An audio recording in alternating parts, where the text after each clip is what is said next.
అదే పోదాం పోదాం బండలు వేసాను అసలు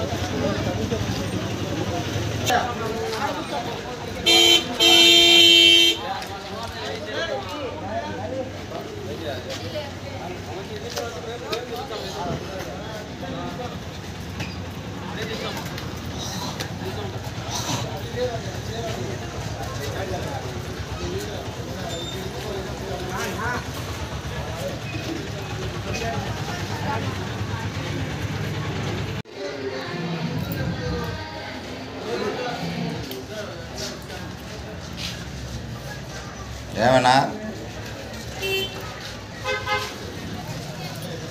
నా చక్కెర పేయలేదనే దానికి ఇంత దానం చేయాల్సిన అవసరం లే 5-6 వీధులను పంచినాడు. ఏమయ్యా పంచలేదని 13వ తారీఖుని అడిగినందుకు పంచుతాం 10వ తారీఖు అన్నాడు. ఇంతవరకు పంచలే.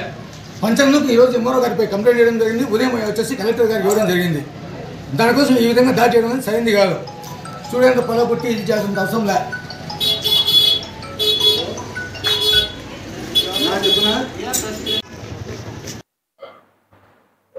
నా పేరు నాగరాజు, మాది అమృతనగర్. మా అమృతనగర్ చెందిన ration dealer Chennur Nizamuddin 143 ration dealer shop number. ఈయన సరిగ్గా పంచడం లేదని చెప్పేసి గతంలో ఎన్నోసార్లు మేము అధికారుల దృష్టికి తీసుకుపోవడం జరిగింది. అలాగే ఈ నెల కూడా చక్కెర పంచకపోతే ఎందుకు పంచలేదని అడిగినందుకు నాకు ఈ విధంగా చేయడం జరిగింది. ఈరోజు దౌర్జన్యంగా నా స్టూడెంట్ పలగొట్టి కెమెరాను 2 సిస్టాలు పలగొట్టి నేను చంపుతా అయితే అని చెప్పి ఆ కొడుకులు అందుకు తీసుకొని చేయడం జరిగింది.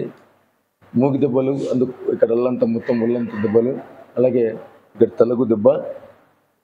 నేను అధికారులను విచారణ చేసి ఈ డీలర్ పైన చర్య తీసుకోవాలని పెట్టడం జరిగింది. ఈరోజు అధికారులకు నేను కంప్లైంట్ చేసినందుకే నన్ను ఈ విధంగా చేయడం అనేది చాలా దారుణం.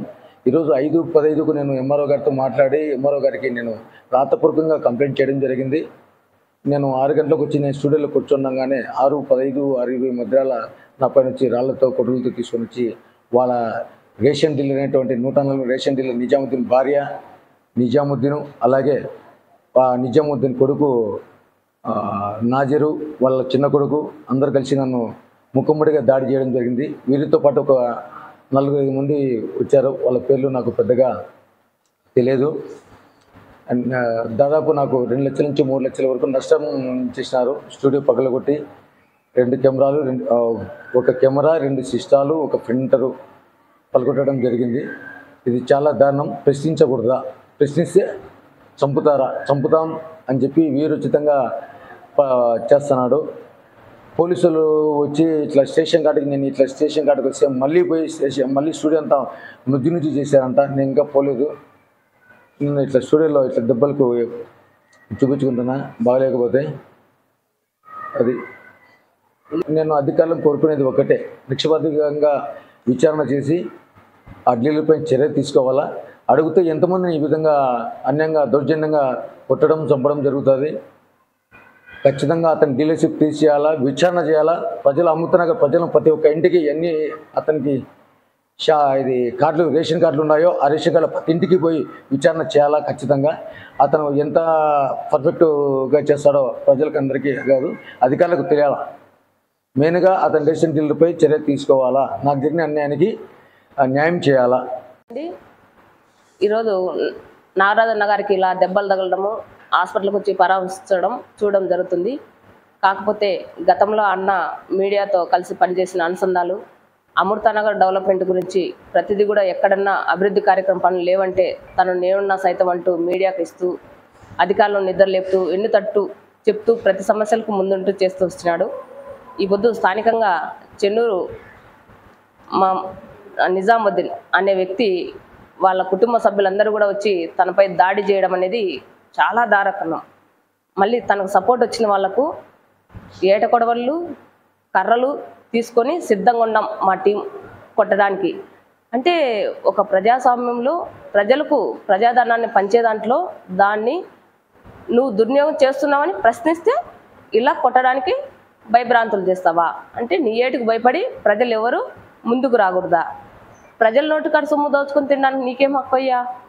నేను ఇదే మీడియా ముందర ప్రశ్న అడుగుతున్నా, నిజాం గారు, మీరు గతంలో కూడా చాలా తప్పులు మీ దగ్గర ఉన్నాయి, కానీ మీకెప్పుడు నేను ప్రశ్నిస్తూనే వచ్చిన, అవన్నీ తేలిగ్గా పడేసుకున్నావు. కానీ ప్రజలు ఒక్కసారి చైతన్యమై తిరగబడితే మీ ఫ్యామిలీ గురించి నువ్వు ఆలోచన చేసుకో. ఇప్పటికి కూడా మీ ఫ్యామిలీకి సభాముఖంగా పత్రికాముఖంగా తెలియజేస్తున్నా, అక్క నువ్వు నిజంగా మీ భర్తకు సపోర్ట్ చేస్తే నీ భర్త చేసే తప్పులు బయట ఉన్నాయి, అవన్నీ కూడా మీడియా ముందు చెప్పమంటే చెప్తా, లేదా మమ్మల్ని వచ్చి కలిసి మాట్లాడు, ఏం జరిగింది కూడా మేము విన్నపిస్తాం. ప్రతి కుటుంబములు నీకు బియ్యం అవసరం లేకపోతే నేను కొనుక్కుంటా డబ్బులు, నేను ఇస్తా డబ్బులు తీసుకోండి అనేటి ఉన్నాయా లేదా? నీ అల్లా మీద నువ్వు ఖురాన్ మీద ప్రమాణం చేసి నువ్వు అల్లా దమ్మికి దోర్పడినవా లేదా? అలాంటి స్థితిలో ప్రజల సొమ్ము దుర్వినియోగం అవుతుందని ఒక మీడియా మిత్రుడు ఆప్తుడు అతన్ని ఒంటరివాడని చెప్పేసి ఇలా నీచంగా ఇలా చేస్తుంటే అంటే ప్రజలు ఎవరు ప్రశ్నించరని అమృతనగర్లో ఇది ఏ విధంగా నువ్వు ఖండిస్తావో తెలియదమ్మా. నీ భర్తను ఎంతవరకు జాగ్రత్త పెట్టుకుంటావో పెట్టుకో, అంతేగాని కుటుంబాలు బతికే విధంగా ఆలోచన చేయండి. ఇది ప్రజాస్వామ్యంలో ప్రజలకు అందుబాటు చేసే సౌకర్యములను నిత్యావసర వస్తువులన్నీ నువ్వు దమ్మి చేసి నువ్వు బ్లాక్లో అమ్ముకుంటూ ఈ పొద్దు ఒక మీడియా ముత్తుని ఇలా కొట్టడానికి దారుణంగా హత్య చేసేంత వరకు మీరు వెళ్తారా? ఇంత దారుణంగా మీరే చదువుతున్నారు, మిమ్మల్ని చూసి ఇంకా మంది కూడా నేర్చుకుంటారు. అదే తిరుగుబాటు ఇతరులు కూడా ప్రజలు చేస్తే ముందు నీ ఫ్యామిలీ ఉంటుందో చూసుకో అమృతనగర్లో.